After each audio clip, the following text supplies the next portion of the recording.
In this video, you will learn about how we are trying to design a way to power vehicles of the future on hydrogen, oxygen, and sunlight. Life, as we know it, is fueled by energy from the sun through the process of photosynthesis. This releases oxygen into the atmosphere and forms biomass from the water and carbon dioxide which enters the leaves of plants. When living things need energy, they simply rejoin the oxygen to the biomass, which we will call fuel, to reform carbon dioxide and water. We can mimic this by using electricity to split water into hydrogen and oxygen. The oxygen is released into the atmosphere, but the hydrogen is stored as a fuel for motor vehicles.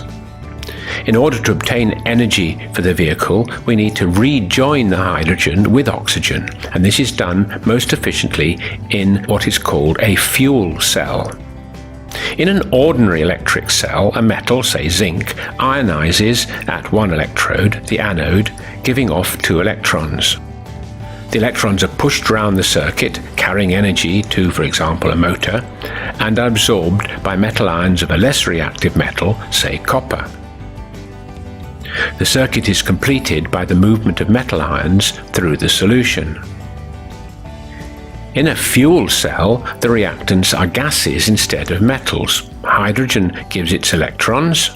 The electrons flow round, driving the motor, and arrive at the cathode, where they are recombined with hydrogen in the presence of the reactive gas oxygen, which provides the driving energy to form water again.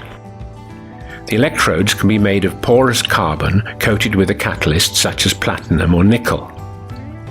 The advantage of combining a fuel and oxygen in a cell is that you can, in theory, convert most of the chemical energy to electricity, whereas burning them, as happens in the internal combustion engine of a car, has a maximum efficiency of about 50%, and in practice only about 25% of the chemical energy does useful work in driving the engine. The rest comes out as waste heat.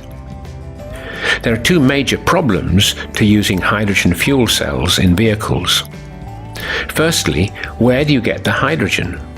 Currently, most industrial hydrogen is derived from methane, and the carbon is rejected as carbon dioxide, thus adding to the greenhouse effect. The hope is that we can learn to mimic photosynthesis by using sunlight to split water molecules apart, giving us a clean and simple source of hydrogen. Currently, this is achieved by using photovoltaic cells to generate electricity, which then electrolyzes water, forming hydrogen and oxygen. To take the analogy further, the hydrogen is transported to the fuel cell, like biomass passing along a food chain, and the oxygen, which we tend to take for granted, is vented to the atmosphere. The fuel cell then gets its oxygen from the atmosphere, just like in respiration.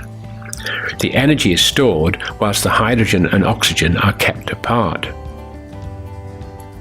The other problem is how to store and transport the hydrogen gas once you've got it.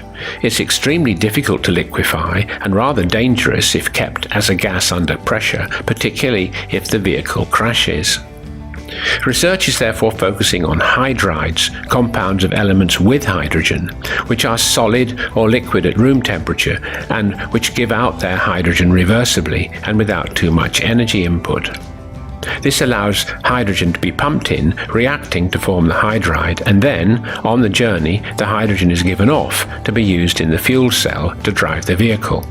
For example, ammonia borane, a solid at room temperature with the same structure of ethane, gives up its hydrogen on heating. However, it will probably be more energy efficient to run the cars on batteries, which are charged from green electricity. So to summarize, fuel cells generate electricity from the reaction between a fuel and oxygen.